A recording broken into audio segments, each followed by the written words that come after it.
ආයුබෝවන් මගේ YouTube channel වෙත ඔබ සැම සාදරයෙන් පිළිගන්නවා. ඇත්තෙන්ම මේ අද මම කතා කරන්න යන්නේ අනුකලනය පිළිබඳ මගේ දෙවනි වීඩියෝව. ඒ වගේම මම හැමදාමත් කියනවා වගේ මම මේ සෑම වීඩියෝවක්ම ඉංග්‍රීසි මාධ්‍යයෙන් කරන ශිෂ්‍ය ශිෂ්‍යාවන් සඳහා ඉංග්‍රීසි මාධ්‍යයෙන් කරලා මගේ channel එකේ තියෙනවා. ඒ වගේම සිංහල මාධ්‍ය වීඩියෝයේ ඩිස්ක්‍රිප්ෂන් බොක්ස් එකේ ඕ ඉංග්‍රීසි මාධ්‍ය වීඩියෝයේ ඩිස්ක්‍රිප්ෂන් බොක්ස් එකේ සෑම විටම මේ අදාළ වීඩියෝ දාලා තියෙනවා. ඔයගොල්ලන්ට ඉංග්‍රීසි මාධ්‍යයෙන් කරනවා නම් ඉංග්‍රීසි මාධ්‍ය එකත් සිංහල මාධ්‍යයෙන් හදාරනවා නම් සිංහල මාධ්‍ය වීඩියෝවත් බලන්න පුළුවන්. එහෙනම් අපි බලමු අද දෙවන වීඩියෝවේදී පළවෙනි වීඩියෝවේදී අපි කතා කළා මූලික අනුකලනය. දෙවනි වීඩියෝවේදී අපි කතා කරමු ඝාතීය ශ්‍රිත එක අනුකලනය පිළිබඳව. ඝාතීය ශ්‍රිතයක්. ඝාතීය ශ්‍රිතයක අනුකලනය. ඝාතීය ශ්‍රිතයක් කියන්නේ අපි දන්නවා y සමානයි e වල x මේ වගේ e වල x ට තියෙනවා ඇත්තටම එක ධන x ධන x වර්ගය බෙදීම ක්‍රමාරෝපිත 2 x තුන්වෙනි බලය බෙදීම ක්‍රමාරෝපිත 3 මේ වගේ ප්‍රසාරණයකුත් තියෙනවා. මේක ඝාතීය ශ්‍රිතයක්. මේක අවකලනය කළොත් එහෙම dy බෙදීම dx කියන්නේ අපි දන්නවා exමයි ලැබෙන්නේ. ඒ වගේම y සමාන e වල kx මේක අවකලනය කළොත් dy බෙදීම dx මොකක්ද වෙන්නේ? e වල kx වැඩි කිරීම k. ඒ කියන්නේ kx කියලා දෙයක් ලැබෙනවා. හරි. දැන් බලමු මේකේ අනුකලනය මොකක්ද වෙන්නේ කියලා. මේකේ අනුකලනය වෙන්නේ අනුකලන ex අනුකලනය කළොත් ex dx ඇත්තම exම තමයි ලැබෙන්නේ ex ධන c කියන්නේ අනුකලන නියතය. එහෙමනම් ekx dx කියන එක ekx බෙදීම k කියලා එනවා ධන c කියලා එනවා. ඇත්තම මේ වීඩියෝවේදී මම ekx විතරක් නෙමෙයි ekx වෙනුවට e වල ax ධන b රේඛීය ප්‍රකාශනයක් තිබුණොත් ඒත් වෙන්නේ e වල ax ධන b බෙදීම a කියලා ධන c. ඉස්සරහ වීඩියෝවේදී අපි කතා කරමු වඩාත් සංකීර්ණ අනුකලනයන් පිළිබඳව. ආදේශයන් යොදාගෙන කොහොමද අනුකලනය කියන්නේ කියන එක අනුකලනය කරන්නේ කියන එක මම ඉස්සරහ වීඩියෝදී කතා කරනවා. වීඩියෝ වලදී කතා කරනවා. හරි. එහෙමනම් අපි බලමු යම්කිසි උදාහරණ කිහිපයක්. උදාහරණ 1. e වල 3x dx මොකක්ද වෙන්නේ? e 3x බෙදීම 3 ධන c. ඒ වගේම e වල නෙගටිව් ඍණ 5x ධන 3x dx. එතන තියෙනවා අපි දන්නවා ශ්‍රිත දෙකක එකතුවක්. එහෙනම් අපි වෙන වෙනම මේවා අනුකලනය කරමු. e වල ඍණ 5x dx ධන 3 වතාවක් x dx. e වල ඍණ 5x කියන එක ලියන්න පුළුවන් e වල ඍණ 5x බෙදීම 5 ධන 3යි x කියන්නේ x වර්ගය බෙදීම 2 ධන c මෙහි c අනු අනුකලන නියතය. ඒ වගේම e වල ඍණ 4x ඍණ e වල 3x බෙදීම e වල x මෙන්න මේ වගේ දෙයක් කොහොමද කරන්නේ? අපි දන්නවා අපි තාම කතා කරලා නැහැ බෙදීමක අනුකලනය කොහොමද කරන්නේ කියලා. මේක අපිට සුළු කරන්න පුළුවන්. කොහොමද සුළු කරන්නේ? e වල 4x බෙදීම ex dx ඍණ e වල 3x බෙදීම ex dx කියලා. e වල 4x බෙදීම ex කියන්නේ e වල 3x dx ඍණ e වල 3x බෙදීම ex කියන්නේ e වල 2x dx.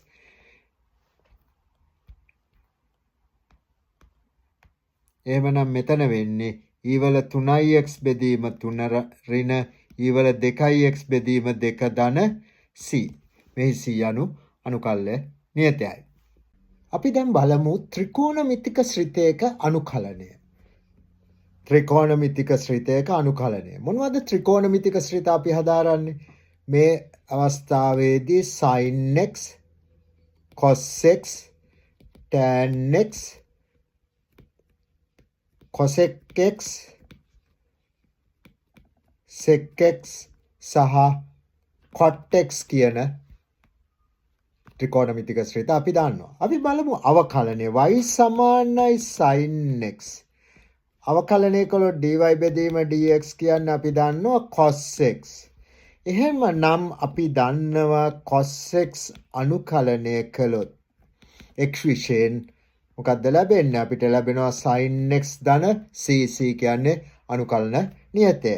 ඒ වගේම y සමානයි cos x dy බෙදීම dx කියන්නේ negative sin x.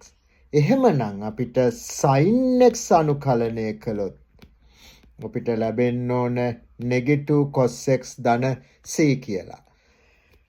අපි තව ශ්‍රිතයක් ගමු. y සමානයි tan x. y සමානයි tan x. මොකක්ද අපේ අවකලනය? අපි දන්නවා sec වර්ග x. එහෙමනම් sec වර්ග x වගේ එකක්. dx කියන්නේ tan x ධන c. මම මෙතනදී ඕගොල්ලන්ට සංයුක්ත ගණිතයේදී අවශ්‍ය ගණිතමය සංකල්පයක් සංයුක්ත ගණිතයේදී අනුකලනයේදී අවශ්‍ය ගණිතමය සංකල්පයක් පැහැදිලි කරන්නම්. අවකලනය භාවිතයෙන් තවත් ත්‍රිකෝණමිතික ශ්‍රිත අනුකලනය සඳහා. අපි හිතමු y සමානයි log e පාදයට fx කියලා එකක් තියෙනවා කියලා. එහෙමනම් dy බෙදීම dx කියන්නේ මොකද්ද? dy බෙදීම dx කියන්නේ එක බෙදීම fx times f dash x. අර ශ්‍රිතයේ අවකලනය. මේක තමයි ශ්‍රිතයක් අවකලන නීතිය. එහෙමනම් අපි අනුකලනය කළොත් f dash x බෙදීම fx වගේ දෙයක්. මෙන්න මේ වගේ ශ්‍රිතයක් අනුකලනය කළොත් අපිට ලැබෙන්න ඕන ලඝු e පාදයට fx කියලා. ධන c. මෙන්න මේ ප්‍රකාශනය අපි භාවිතා කරනවා tan x සහ cot x වල අනුකලනය සෙවීම සඳහා. අපි බලමු. tan x අනුකලනය dx. මේක ලියන්න පුළුවන් මට sin x බෙදීම cos x dx කියලා. මොකද්ද cos x වල අවකලනය? cos x වල අවකලනය කියන්නේ negative sin x. එහෙමනම් මම මෙහෙම ලියනවා negative ලකුණක් එළියට දාලා ඇතුළට දානවා තවත් ඍණ ලකුණක් දාලා ලියනවා cos x dx. දැන් බලන්න මෙන්න මේක cos x තියෙනවා ඒකේ අවකලනය තියෙනවා. cos x තියෙනවා හරේ ඒකේ අවකලනය ලවයේ තියෙනවා. එහෙනම් අපිට ලියන්න පුළුවන් මොකද්ද? negative ඍණ cos log e පාදයට cos x ධන c කියලා. තවදුරටත් ඕන අපිට මේක සුළු කරන්න පුළුවන් log e පාදයට cos x වල negative එකේ බලය ධන c කියලා. මේක cos e පාදයට 1 over cos x ධන c. අපි දන්නවා 1 over cos x කියන්නේ log e පාදයට sec x ධන c කියලා ලියන්න පුළුවන්. ඒ වගේම අපි බලමු cot x. cot x කියන එක ලියන්න පුළුවන් cos x බෙදීම sin x කියලා.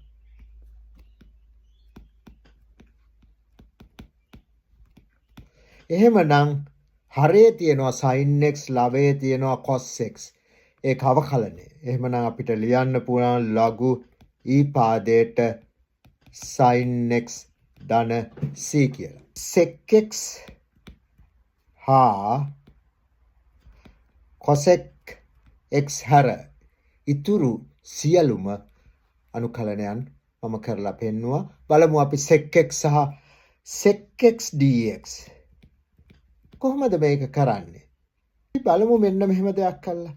sec x මේක උඩයි ලවය සහ හරය මම මේකේ ලවය සහ හරය වැඩි කරනවා sec x ධන tan x වලින්.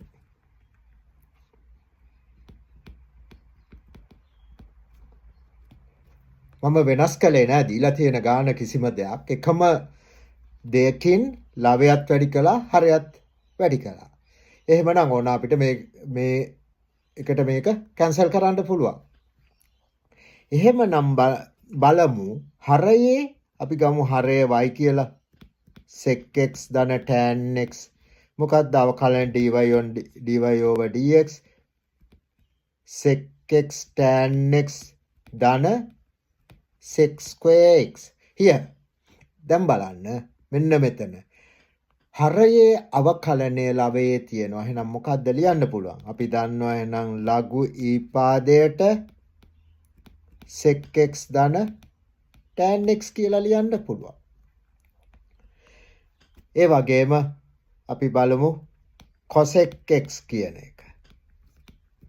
මෙතෙන්දී මම cosec x මම මේක වැඩි කරනවා cosec x ධන cot x කියන එකෙන්. ඒ වගේම බෙදනවා cosec x ධන cot x කියන එකෙන්. මෙතෙන්දිත් බලන්න හරයේ අවකලනය cosec x කියන්නේ cosec x ඍණ cosec x cot x cot x කියන්නේ ඍණ cosec වර්ග x. එහෙනම් මම ඍණ ලකුණක් එළියට දාලා ඍණ ලකුණක් ඇතුලෙන් දානවා. cosec x ධන cot x dx. එහෙමනම් මේකේ